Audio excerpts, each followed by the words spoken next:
बिस्मिल्लाहिर्रहमानिर्रहीम। Secondary biology chapter number 17 coordination control के अंदर आज हम स्पाइनल कॉर्ड और पेरिफेरल नर्वस सिस्टम पढ़ेंगे। स्पाइनल कॉर्ड और पेरिफेरल नर्वस सिस्टम के बारे में बात करेंगे।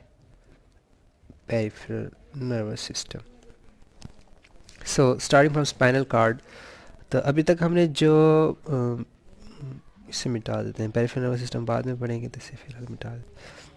तो अभी तक जो हमने यानी चीज़ें पढ़ी उसमें हमने ब्रेन पढ़ा था और पीछे हमने क्लासिफिकेशन ऑफ नर्वस सिस्टम पढ़ी थी।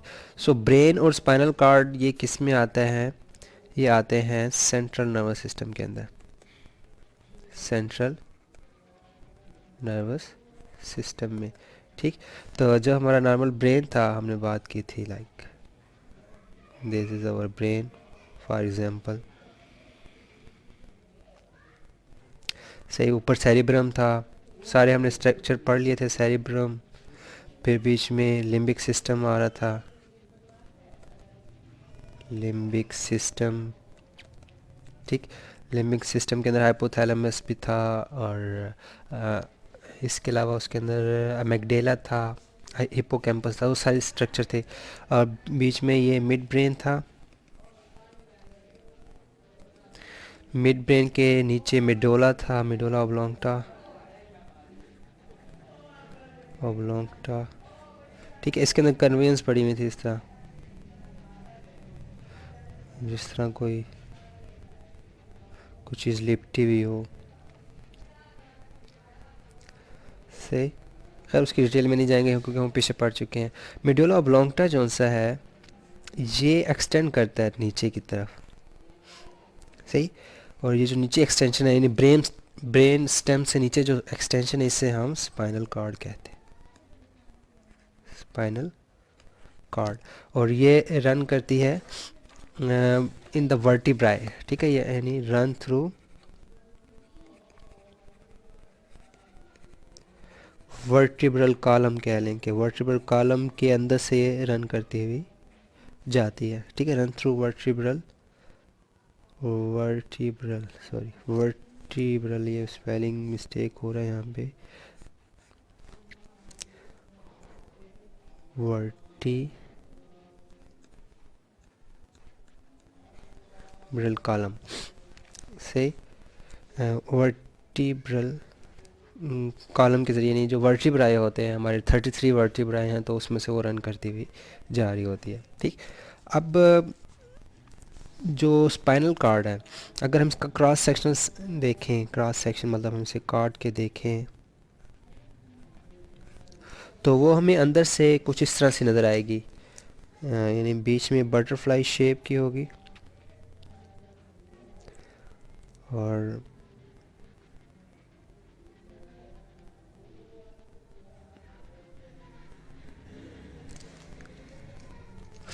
सॉरी,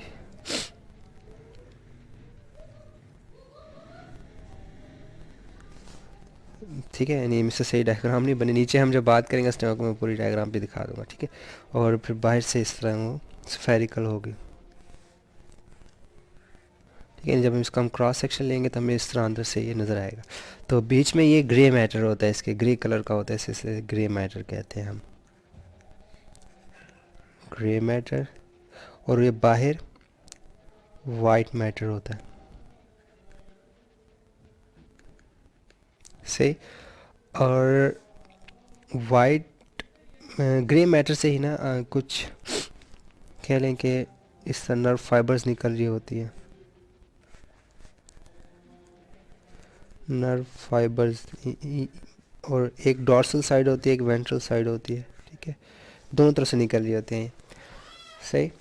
तो जो ग्रे मैटर होता है इसके अंदर क्या होते हैं कि इसके अंदर न्यूरॉन्स होते हैं, एसोसिएटिव न्यूरॉन्स होते हैं। न्यूरॉन्स कौन से होंगे?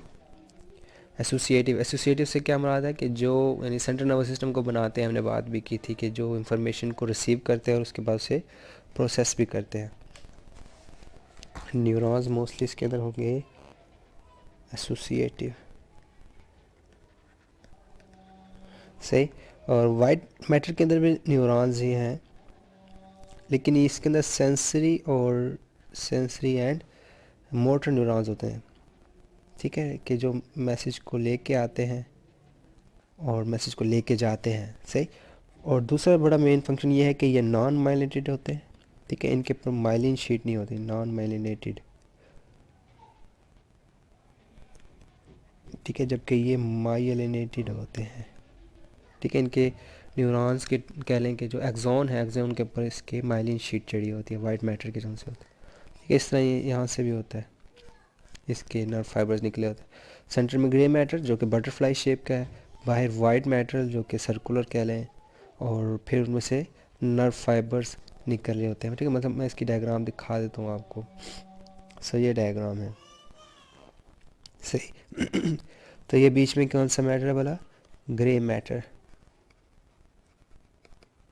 सही। और ये बाहर वाइट मैटर, सही। So white matter, grey matter. तो इसके अंदर आपको देखें तो एक तरफ वेंट्रल रूट है जहाँ से इंफॉर्मेशन जो सी है वो किधर जा रही है, मसल्स की तरफ जा रही है, ठीक है। और एक डॉर्सल रूट है जहाँ से इंफॉर्मेशन वो आएगी इसके पास। अच्छा, ग्रे मैटर का एक और काम भी है, यानी ग्रे मैटर फंक्शन क्या करता है बोला। ग्रे मैटर एक तो सेंड करेगा इंफॉर्मेशन टू ब्रेन, ठीक है, एक तो ये ब्रेन की तरफ इंफॉर्मेशन सेंड करेगा, ठीक है, अगर रिक्वायर्ड है तो। दूसरा ये रिफ्लेक्स सेक्शन के अंदर हेल्प कर रहा होता है, ठीक है। रिफ्लेक्स सेक्शन जो हमने इससे पहले पढ़ चुके हैं कि कुछ स्पॉन्टेनियस मूवमेंट होती है, मतलब जो ही आप किसी इमरजेंसी कंडीशन में, अगर आपका हाथ किसी गर्म चीज़ पे लगता है, आप फ़ौरन हाथ हटा लेते हैं, तो उसकी आपकी सेंसेशन नहीं होती, यानी आपको महसूस नहीं होता कि आपको हाथ को गर्म लगा है, बल्कि आप फ़ौरन पहले हाथ हटा लेते, फिर आपको पेन या गर्म फील होना शुरू होता है, सही। वजह ये होती है कि जो रिस्पॉन्स है वो जो उनसे है यानी स्पाइनल कार्ड दे देती है, और सेंसेशन के लिए जो सी स्टिमुलस है वो बाद में ब्रेन तक पहुंच पाती है, सही। तो रिफ्लेक्स एक्शन के अंदर इसका बहुत रोल है। वाइट मैटर जो सा है वो यानी receiving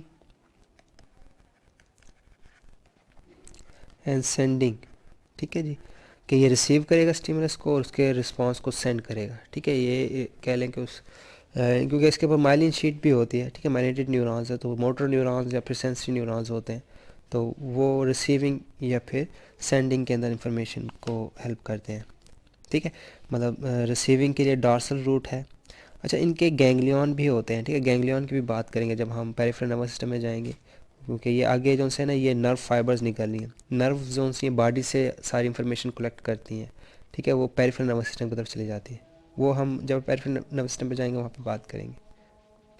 so overall spinal cord का क्या फंक्शन होगा, एक तो ये इंफॉर्मेशन सेंड करने के लिए यूज़ हो रही है ब्रेन की तरफ, रिफ्लेक्स सेक्शन में यूज़ हो रही है, और रिसीविंग एंड सेंडिंग कहाँ से होगी, थ्रू आउट बॉडी,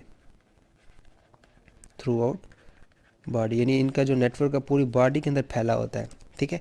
और यानी ये कनेक्शन होता है बेसिकली जो सी ब्रेन का पेरिफेरल नर्वस सिस्टम के साथ, ठीक है, कि ब्रेन ने बॉडी के साथ जो कनेक्ट होना है वो डायरेक्ट कनेक्ट नहीं होता, बल्कि स्पाइनल कार्ड के ज़रिए ही नर्व फाइबर्स निकलती हैं जो पूरी बॉडी तक जाती हैं, ठीक है। सो उसके क्या फंक्शन हो गए, sending information to brain, reflex section, और दूसरा receiving and sending throughout body, के जो इंफॉर्मेशन है उसके कह लें कि स्टिमुलस हो गया या फिर जो उसके रिस्पॉन्सेज हो गए वो सारे स्पाइनल कार्ड से जाएंगे। मसलन अगर आप यहाँ पे देखें तो ब्रेन सारी बॉडी से डायरेक्ट कनेक्ट नहीं है, बल्कि आपकी जो लिम्स हैं, मतलब पाँव वगैरह, आपकी जो टांगें हैं, आपके जो हाथ हैं, ये सारे ब्रेन के साथ थ्रू स्पाइनल कार्ड कनेक्टेड है, ठीक है।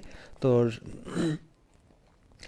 स्पाइनल कार्ड के अंदर अगर हम आगे जाके इसके सेक्शन करेंगे, ठीक है, कुछ सर्विकल्स होंगी, सर्विकल्स नर्व्स बनेंगी उसकी, ठीक है, उसमें से जो नर्व्स निकलेंगी, कुछ थोरेसिक होगी, कुछ लंबर, कुछ सैक्रल, ठीक है, ये रीजन्स होते हैं बॉडी के अंदर। अगर आपको वर्टिब्राई का थोड़ा बहुत याद हो, वर्टिब्रल कॉलम, तो उसमें जो सी सर्विकल वर्टिब्रल कॉलम वर्टिब्राई होते हैं, फिर थोरेसिक होते हैं, लंबर होते हैं और सैक्रल होते हैं। टोटल कितने वर्टिब्राई होते हैं भला, 33 वर्टिब्राई,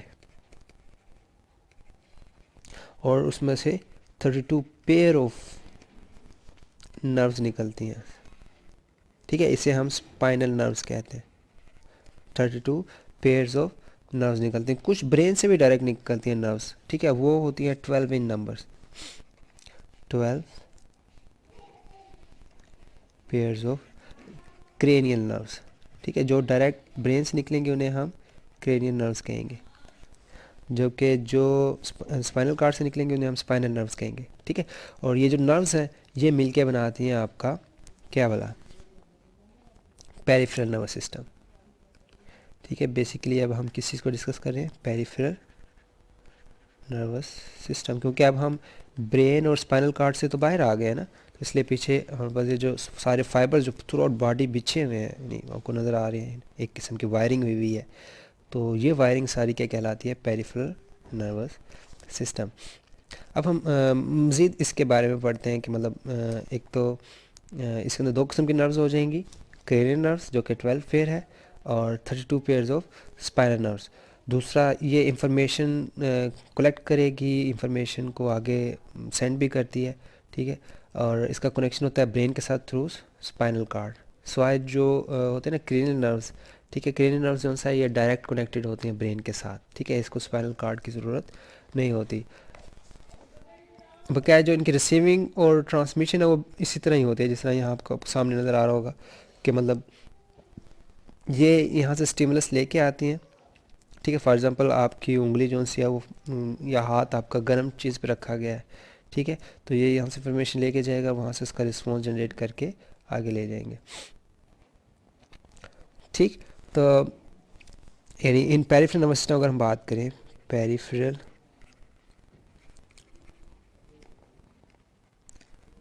नर्वस सिस्टम, तो इसमें 12 पेयर जो से हो गए किसके वाला, क्रेनियल नर्व्स के, ठीक। और 32 पेयर जो से हो जाएंगे वो किसके होंगे, स्पाइनल नर्व्स के, सही। और पेयर से क्या बनाता है कि एक इनका डॉर्सल साइड होती है, ठीक है, जहाँ से कह लें कि इंफॉर्मेशन आ रही होती है, जिस तरह भी हमने ऊपर देखा था, ठीक है, ये डॉर्सल रूट ऑफ है, और एक इसकी वेंट्रल रूट होता है जहाँ से इंफॉर्मेशन जा रही होती है, ठीक। अच्छा, हर डॉर्सल और वेंट्रल के साथ एक गैंग्लिया होते हैं, ठीक है, दोनों के अंदर आपको एक यानी नर्व्स हैव गैंग्लियास, ठीक है, कि गैंग्लिया, गैंग्लियन इसकी सिंगल है, गैंग्लिया जो जमा है। सो गैंग्लिया क्या होता है, हम पहले पहले भी बात कर चुके हैं, it is collection of cell bodies, ठीक है, कलेक्शन ऑफ सेल बॉडीज़ के, सेल बॉडीज़ की कलेक्शन होती है ये। और ये बेसिकली कह लें कि बकाया एक्सोन या फिर डेंड्राइट्स होते हैं, सेल बॉडी सारी यहाँ पे मौजूद होती है, ठीक है, यानी एक्सोन या डेंड्राइट्स इंफॉर्मेशन लेके आ रहे होते हैं, ठीक है। और सेल बॉडी का क्या काम है, हम पहले पढ़ चुके हैं कि इसके अंदर न्यूक्लियस होता है, और ये ग्रैन्यूल्स बनाता है, यहाँ से बनना शुरू होते हैं, सही। और इसके पास माइटोकॉन्ड्रिया होता है, ये एनर्जी प्रोवाइड कर रहा होता है, सही। सो सेल बॉडी जो से है वो इनके पास होते हैं। मतलब यहाँ पे अगर हम देखें ये, अब वैसे आगे एक और चीज़ पेरिफेरल नर्वस सिस्टम के अंदर ना क्रेनियल नर्व्स होते हैं और स्पाइनल नर्व्स हैं, ठीक है। वैसे पेरिफेरल नर्वस सिस्टम को हमने दो में डिवाइड किया था, अगर आपको याद हो, शुरू में जब हमने क्लासिफिकेशन पढ़ी थी तो उसमें हमने कहा था कि जो पेरिफेरल नर्वस सिस्टम है ये मोटर और सेंसरी न्यूरॉन्स है, ठीक है, मोटर एंड सेंसरी, ठीक है। इसके अंदर भी मोटर एंड सेंसरी होंगे न्यूरॉन्स, या चले हम मोटर सेंसरी लैदर से देख लेते हैं। मतलब पेरिफेरल नर्वस सिस्टम, इसके अंदर एक मोटर है और एक सेंसरी, मोटर न्यूरॉन्स के ज़रिए जो बना हुआ है, और एक सेंसरी न्यूरॉन्स। फिर इस मोटर के अंदर दो टाइप्स हैं, एक सोमैटिक नर्वस सिस्टम है और एक ऑटोनोमिक नर्वस सिस्टम, सही। यानी पेरिफेरल नर्वस सिस्टम में दो किस्म के न्यूरॉन्स होते हैं, motor neurons and sensory neurons. अब इनके फंक्शंस आपको पता होना चाहिए। मतलब मोटर न्यूरॉन्स वो न्यूरॉन्स है जो मैसेज ब्रेन से अफेक्टर ऑर्गन्स की तरफ लेके जाते हैं, ठीक है। और जो सेंसरी न्यूरॉन्स है वो न्यूरॉन्स जो मैसेज को रिसेप्टर्स से ब्रेन तक लेके जाते हैं। फिर मोटर न्यूरॉन्स में दो हैं, सोमैटिक नर्वस सिस्टम है जो बॉडी को कंट्रोल कर रहा था, ठीक है, बॉडी के बॉडीज़ वॉलेंट्री एक्शंस को कंट्रोल कर रहा होता है। वॉलेंट्री एक्शंस यानी जिन्हें आप कंट्रोल कर सकते हो। फॉर एग्जांपल इसकी एग्जांपल क्या है, स्केलेटल मसल्स को, ठीक है, जो आपके कह लें कि बाजुओं के, टांगों के जो मसल्स हैं, हाथों के जो मसल्स हैं, इन्हें आप अपनी मर्ज़ी से यानी यूज़ कर सकते हैं, ठीक है। तो उसकी वजह क्या होती है कि ये पीछे सोमैटिक नर्वस सिस्टम का काम कर रहा होता है। कुछ ऐसे यानी मोटर न्यूरॉन्स होते हैं जो कि ऑटोनोमिक नर्वस सिस्टम भी बनाते हैं। से ऑटोनोमिक के अंदर फिर फर्दर दो टाइप्स हैं। अच्छा, ऑटोनोमिक किसको कंट्रोल करेगा? ये इनवॉलेंट्री प्रोसेसेस को कंट्रोल करेगा, ठीक है। फॉर एग्जांपल हार्ट बीट हो गया, डाइजेशन हो गया, सही। फिर ऑटोनोमिक को भी हम दो में डिवाइड करते हैं। एक तो इसमें है आपका सिंपैथेटिक नर्वस सिस्टम और पैरासिम्पैथेटिक नर्वस सिस्टम। ये शुरू में भी हम डिस्कस किया था जब हम क्लासिफिकेशन नर्वस सिस्टम पढ़े थे। सॉरी, ऑटोनोमिक नर्वस सिस्टम के अंदर सिंपैथेटिक एंड पैरासिम्पैथेटिक, सही है। ये दोनों ऑटोनोमिक नर्वस सिस्टम के हैं। जो सिंपैथेटिक नर्वस सिस्टम है ये फाइट एंड फ्लाइट के लिए है, मतलब जब इमरजेंसी कंडीशंस होती हैं। और जो पैरासिम्पैथेटिक नर्वस सिस्टम है ये रेस्ट की कंडीशन में, जब इंसान को कह लें कि इमरजेंसी कंडीशन ना हो, सिंपल मतलब इमरजेंसी कंडीशंस कौन से, जब आप कोई ज़्यादा हार्ड वर्किंग एक्सरसाइज कर रहे हैं, ठीक है, या फिर यानी it is for fight and flight, ठीक है। जबकि पैरासिम्पैथेटिक नर्वस सिस्टम जो से है वो रेस्ट की कंडीशन के लिए होता है, ठीक है जी, इन रेस्ट, जब आप यानी नॉर्मल रूटीन के काम कर रहे हो। फाइट एंड फ्लाइट की एग्जांपल क्या है कि जब आप कोई ज़्यादा एक्सरसाइज कर रहे हो या फिर कोई कह लें कि इमरजेंसी कंडीशन का कोई काम हो, तो उस केस में क्या होता है भला, यानी फ़ाइट एंड फ्लाइट के केस में क्या होता है, आपकी जो हार्ट बीट होती है वो फास्ट हो जाती है, ठीक है जी, आपकी ब्रीथिंग फास्ट हो जाती है, हार्ट बीट, ब्रीथिंग, ठीक है। इसके अलावा आपकी डाइजेशन स्लो हो जाती है, डाइजेशन बिल्कुल हो जाती है। जबकि रेस्ट की कंडीशन के अंदर आपकी हार्ट बीट लो होती है, ठीक है। ब्लड प्रेशर भी इसमें बढ़ जाता है, हार्ट बीट लो होती है, ब्लड प्रेशर लो होता है, नॉर्मल होता है जैसे हम कह लें कि, और ब्रीथिंग भी स्लो होती है आपकी जब आप रेस्टिंग कंडीशन में हो, और डाइजेशन फास्ट होती है। सो ये दोनों में मेन फ़र्क है। अच्छा, ये जो काम है सिंपैथेटिक और पैरासिम्पैथेटिक नर्वस सिस्टम, ये मोटर न्यूरॉन्स करते हैं। मोटर न्यूरॉन्स भी डिफरेंट टाइप्स के, मतलब जो पैरासिम्पैथेटिक नर्वस सिस्टम है इसके अंदर मोस्टली आपके क्रेनियल नर्व्स होती हैं, ठीक है। ख़ासतौर पर वेगस नर्व जो कि 12 नंबर नर्व कहलाती है, ठीक है, ये भी क्रेनियल नर्व का एक पार्ट है। और ये यानी इसमें आपके प्यूपल भी जो से ना वो कंस्ट्रिक्ट हो जाते हैं, जब आप ज़्यादा कह लें कि एक्सरसाइज कंडीशन में प्यूपल कंस्ट्रिक्ट हो जाते हैं, ठीक है। सलाइवा का सिक्रीशन स्टार्ट हो जाता है, हार्ट बीट स्लो हो जाती है। सॉरी, ये पैरासिम्पैथेटिक है। सिम्पैथेटिक में ये है कि inhibit the saliva, saliva inhibit हो जाएगा, पीपल डायलेट हो जाएंगे, हार्ट बीट फास्ट हो जाएगी, ठीक है। ब्रोंकाई भी में ब्रीथिंग फास्ट हो जाएगी, ठीक है, और पेरिस्टाल्सिस रुक जाती है, और भी काफ़ी फंक्शन है। और यानी सिम्पैथेटिक और पैरासिम्पैथेटिक, सिम्पैथेटिक किसके लिए है भला? इमरजेंसी कंडीशंस के लिए, और पैरासिम्पैथेटिक किसके लिए? रेस्ट की कंडीशन जब हो बॉडी में, ठीक है। तो इस तरह ये दोनों नर्वस सिस्टम जो होते हैं वो एक दूसरे के अगेंस्ट काम कर रहे होते हैं। और अगर हम इसमें नर्व्स की बात करें, जो सिंपैथेटिक नर्वस सिस्टम है तो ये middle of the spinal cord, ठीक है जी, middle of the spinal cord, जो कि आपके कौन से रीजन बनेंगे, थोरेसिक कुछ बनेंगे और कुछ लंबर रीजन के आएंगे, ठीक है। उसके अंदर से न्यूरॉन्स निकल रही हैं फॉर सिंपैथेटिक नर्वस सिस्टम। जबकि पैरासिम्पैथेटिक नर्वस सिस्टम के लिए क्रेनियल नर्व्स हैं, ठीक है, पैरासिम्पैथेटिक के लिए क्रेनियल है, और प्लस लास्ट जो सैक्रल्स में आते हैं, सैक्रल नर्व्स जो सी कोक्सिक बोन से निकल रही है, ठीक है, वो यूज़ हो रही है कोक्सिक बोन से ऊपर सैक्रल नर्व्स, ठीक।